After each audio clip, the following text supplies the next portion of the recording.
Thief of Hearts, a woman's crime of romance fraud. She's a thief of hearts.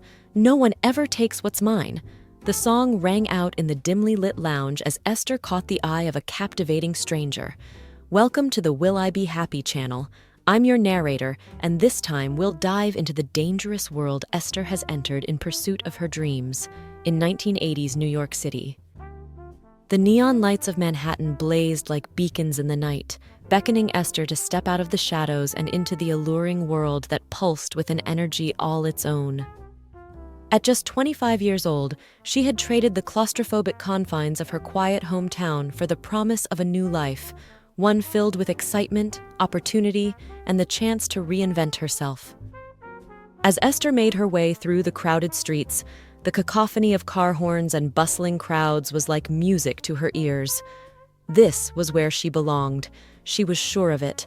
The city had always represented the chance to escape the monotony of her past and grasp hold of the future she craved. The brownstones of her childhood now seemed a distant memory, replaced by towering skyscrapers and the endless possibilities they promised. Stepping into the dimly lit lounge, Esther's eyes immediately landed on a tall, dark-haired stranger sitting alone at the bar. There was an air of mystery and danger about him that was utterly captivating. Steeling her nerves, she sauntered, perching herself on the stool beside him. The lounge, with its smoky haze and sultry jazz, was a world away from the quaint coffee shops she frequented back home. The air was thick with anticipation, every saxophone note curling around them like a lover's whisper. "Hi there," she purred, flashing him a coy smile. "I haven't seen you in here before. You must be new to the city." The man turned to her, his piercing gaze making her heart flutter. "Guilty as charged," he murmured, the corners of his mouth turning up in a subtle smile. "And you, my dear, are you a regular around these parts?" Esther leaned in closer, intoxicated by the allure of this enigmatic stranger. "You could say that. I know all the best spots in the city. Maybe I could show you around sometime." She paused, letting her fingers graze his arm. His skin was warm, and she could feel the strength beneath his tailored suit. His eyes gleamed with a dangerous intensity. "I'd like that very much." As Esther felt the electricity crackling between them, she knew she was playing with fire. But in a city that promised so much excitement and adventure, how could she resist? This was her chance to escape the drudgery of her past and embrace the thrilling unknown. The air around them seemed to sizzle with potential, each word exchanged like a step further into uncharted territory. She could almost taste the danger, which was as intoxicating as the most potent liquor in the bar. Little did she know that her fateful encounter with this captivating stranger would set in motion a chain of events that would irrevocably change the course of her life forever. The city, with all its promises and perils, had started weaving its intricate web around her, and there was no turning back. The thrill of the chase was too intoxicating to resist, even as a nagging voice warned her of the risks that lay ahead. Esther couldn't stop thinking about the stranger from the bar. There was something about him that had completely captivated her, igniting a spark within her that she hadn't felt in a long time. As she lay in bed that night, his piercing gaze and the promise of adventure kept replaying in her mind, making it impossible for her to sleep. She tossed and turned, her thoughts a whirlwind of possibilities and what-ifs, the city outside her window buzzing with life even in the dead of night. The next evening, Esther was back at the lounge, her eyes desperately scanning the crowd for any sign of him. Her heart leaped when she finally spotted him, tucked away in a secluded corner. He was reading a book, the dim light casting shadows on his chiseled features. Taking a deep breath, she sauntered over, a coy smile on her lips. "Well, if it isn't my favorite new stranger," she purred, sliding into the chair across from him. "I was starting to think you'd skipped town." He regarded her with an amused expression. "I'm a man of my word, my dear. I told you I'd be back, didn't I?" Esther felt a thrill of excitement. "So, what brings you to this side of the city tonight?" "Oh, you know," he said casually. I'm just taking in the sights. The city has a certain allure, don't you think? His gaze was burning into her, and Esther felt her pulse quicken. I couldn't agree more. There's nowhere else quite like it.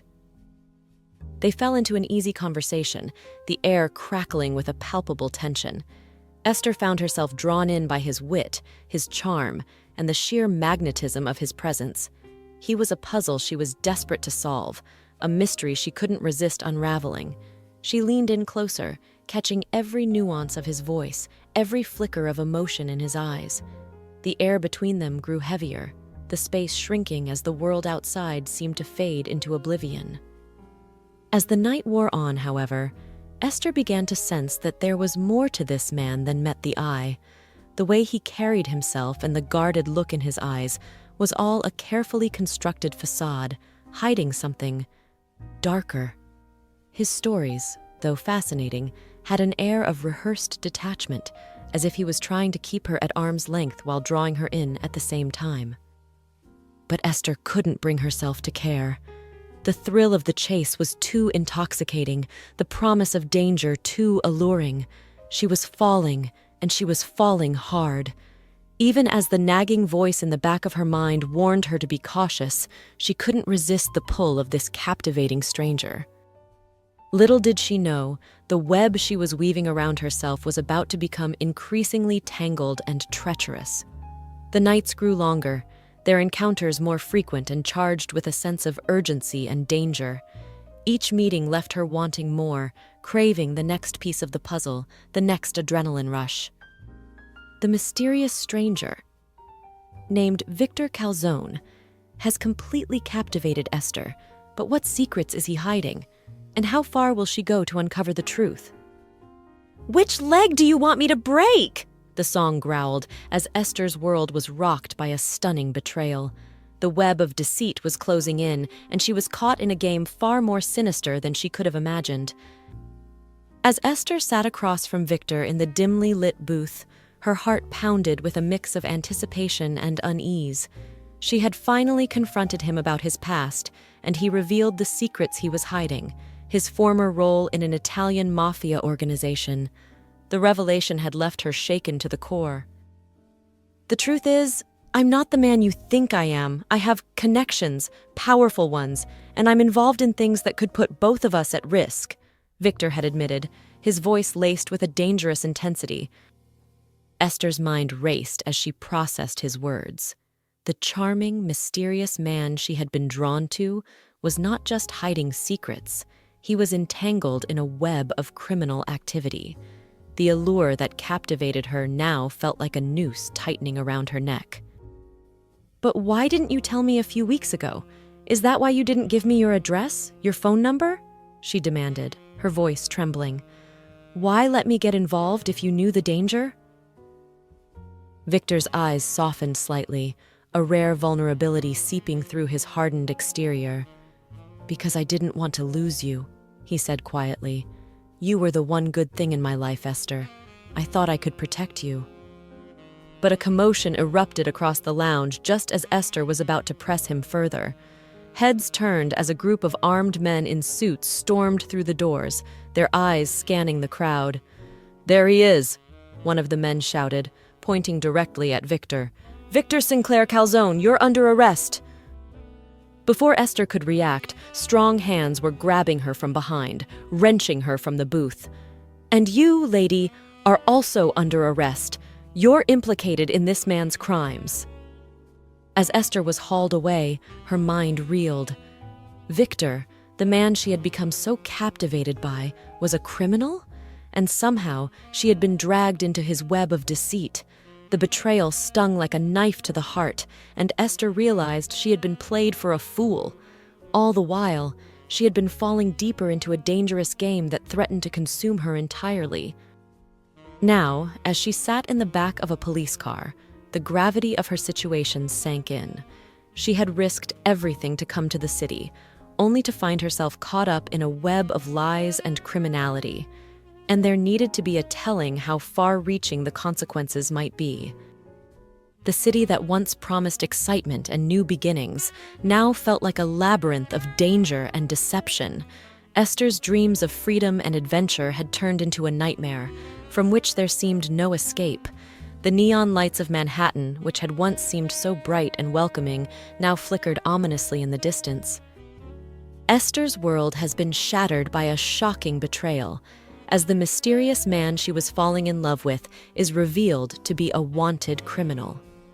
Caught in the crossfire, she now faces an uncertain future, with her dreams of a new life in the city hanging in the balance.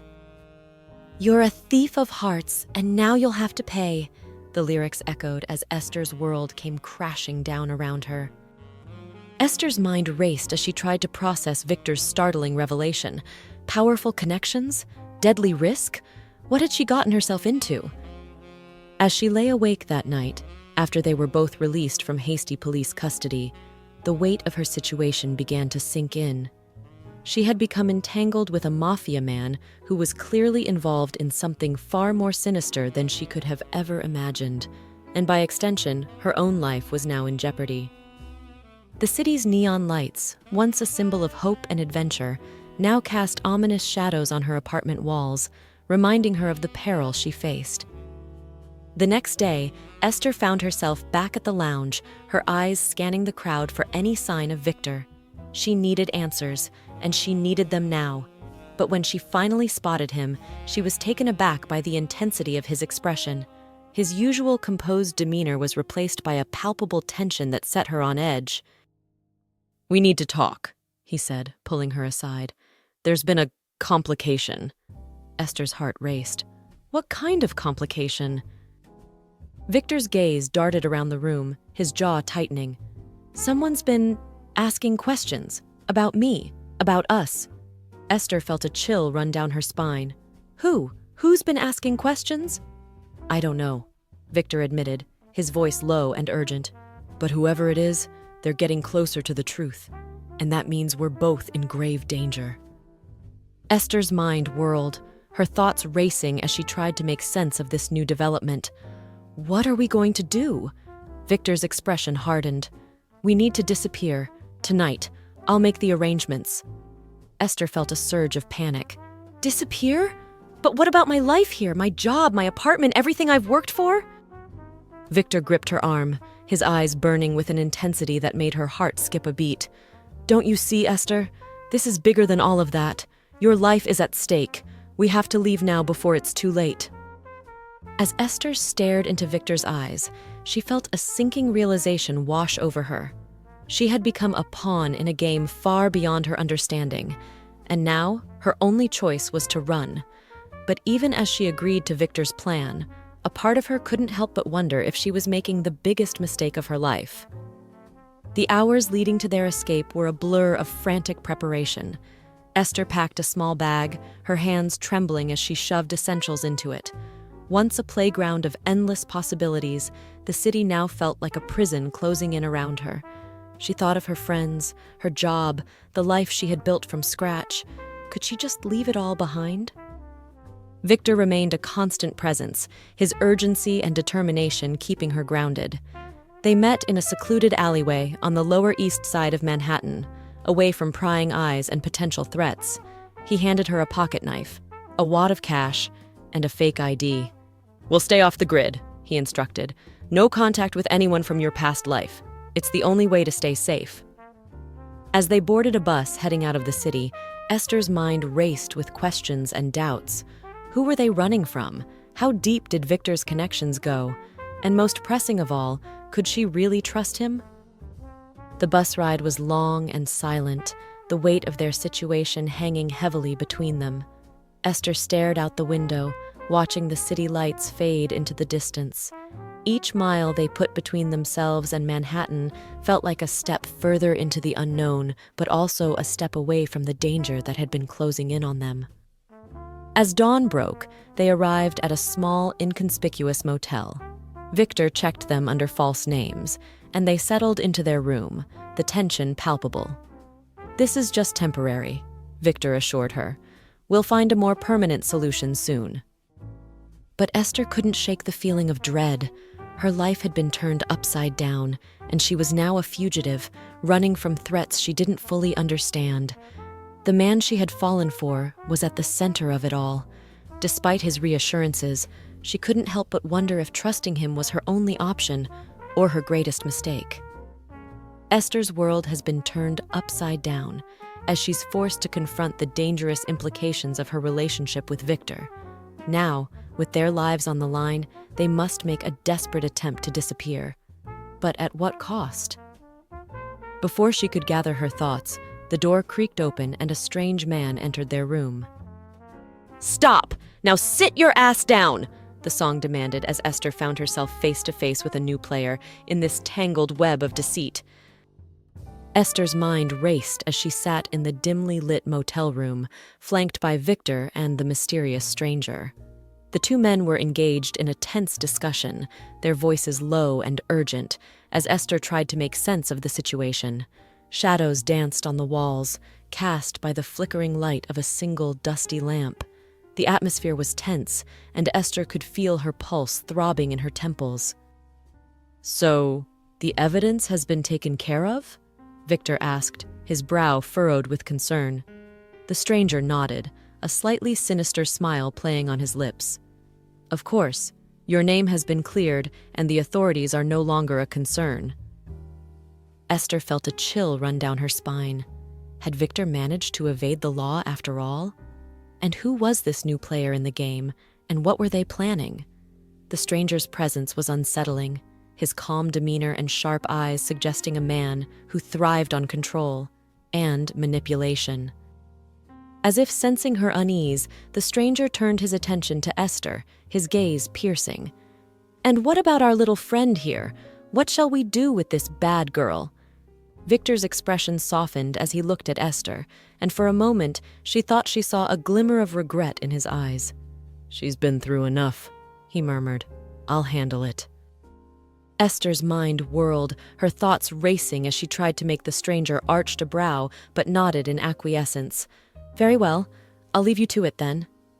As the stranger departed, Esther found herself alone with Victor, her heart pounding. "What's going on? What are you planning?" But Victor was already shaking his head, his expression hardening. "I can't take that risk, Esther. You're in too deep now." He pulled a handkerchief from his jacket, the silk gleaming in the low light. "I'm afraid this is the end of the road for you." As Esther stared down the innocent piece of cloth, she knew at that moment that she had been tragically, irrevocably wrong about Victor. He was no mere criminal. He was a cold-blooded man, and she had been a pawn in his deadly game all along. The realization struck her like a physical blow, her body trembling with a mix of fear and betrayal. "Victor, please," she whispered, tears welling in her eyes. "You don't have to do this." Victor's resolve seemed to waver briefly, his eyes flickering with something that might have been sorrowful. But then, with a deep breath, he steeled himself. "Goodbye, Esther." An involuntary scream tore from her lips as Victor's hand became tighter around her throat. The cry was muffled, but it filled the room with a sharp, deafening sound that echoed through the air long after she had given up fighting. Esther's body crumpled to the floor, her eyes wide with shock and pain as her life ebbed away. In her final moments, she thought of all the dreams she had held dear, the hopes she had carried to this city, and how cruelly they had been snatched away. In the end, Esther's dreams of a new life in the city were shattered, consumed by the web of lies and deceit she had unwittingly stumbled into. And as the room fell silent, the final, devastating reckoning had claimed its victim. Victor stood over her, a man trapped by his choices, his face a mask of stoic resignation. Esther's life came to a tragic end after she found herself trapped in the clutches of Victor and his mysterious associate. Despite her desperate pleas, she realized that there was no escape from the web of deceit she has become entangled in. As the final curtain falls on this thrilling saga, Esther's story serves as a cautionary tale about the dangers that lie in waiting for those who dare to chase the allure of the big city. Her tragic end is a stark reminder that not all that glitters is gold, and sometimes the most enchanting dreams can lead to the darkest of realities. Leave a comment below and share your thoughts on this story. Remember to subscribe to our channel for more unexpected tales and emotional journeys. See you in the next adventure. Until then, stay happy.